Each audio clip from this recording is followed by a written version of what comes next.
Tout à l'heure, pour le suivi de cette séance aux États-Unis, Romain Daubry est avec nous également depuis Bourse Direct. Bonjour Romain.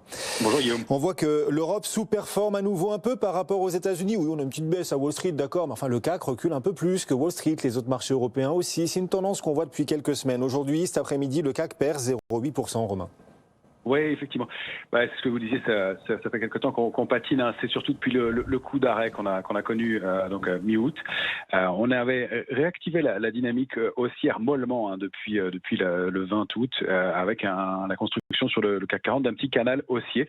Le risque, il est en train de se matérialiser, c'était une accélération baissière complémentaire, la rupture de ce canal haussier de court terme qui marque la réactivation de la dynamique baissière et donc un mouvement complémentaire de taille probablement au moins équivalente au premier, c'est-à-dire de 200-300 points.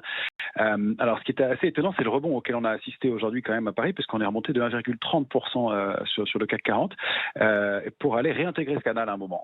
On voit que c'est fragile. Alors, quand on décompose la séance, on constate que le volume était beaucoup plus lourd dans la partie de baisse du mouvement et que le rebond s'est formé avec très peu de volume.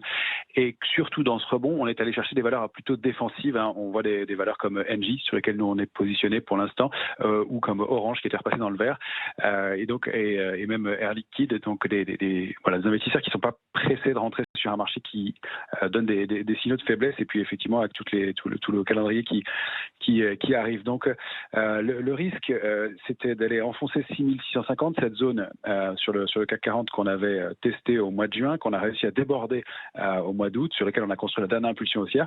On l'a défendu ce matin, donc pour l'instant c'est notre premier niveau d'alerte. Le mouvement baissier il se déclencherait surtout sous 6580. Ça c'est le vrai niveau à ne pas enfoncer. Et à partir de ce niveau-là, on a de bonnes chances d'aller chercher aux alentours de 6350 au moins une impulsion baissière complémentaire. Donc on est, comme vous le comprenez, assez prudent dans ce marché, d'autant plus que c'est de concert avec les autres indices maintenant. Hein. On voit que ça accélère un peu maintenant aussi sur le Nasdaq à la baisse, sur le Dow Jones. Et puis le DAX a ouvert ce matin avec un gap baissier sous un niveau important, sous les 15 810 points. C'est un niveau sur lequel il avait buté au mois de juin, il avait buté au mois de juillet, il avait réussi enfin à le déborder en août et on le réintègre maintenant. Donc c'est un marché qui manque de vigueur, clairement. Il faut surveiller les valeurs du luxe. À mon avis, il y a beaucoup de choses qui vont s'articuler autour de ça, de ces valeurs-là, puisque c'était le coup d'envoi du trou d'air. Et puis on peut quand même rester positionné sur certains titres. Nous, on est resté positionné sur FH, par exemple, pour l'instant. Il y a des choses qui se passent aussi sur des valeurs comme Renault, qui a formé peut-être un double bottom à 29,08 ce matin. Donc peut-être des histoires un peu mieux à suivre, mais pour l'instant, c'est plutôt la baisse qui l'emporte. Une dernière chose, c'est qu'on sait qu'on est toujours assez couvert entre 6550 et 6600 points. Il y a un gros niveau de couverture à ce niveau-là. On voit que le marché réagit bien dessus. D'accord. Si on l'enfonce, le niveau suivant de couverture, c'est 6004 et ça renvoie bien au niveau qu'on avait identifié.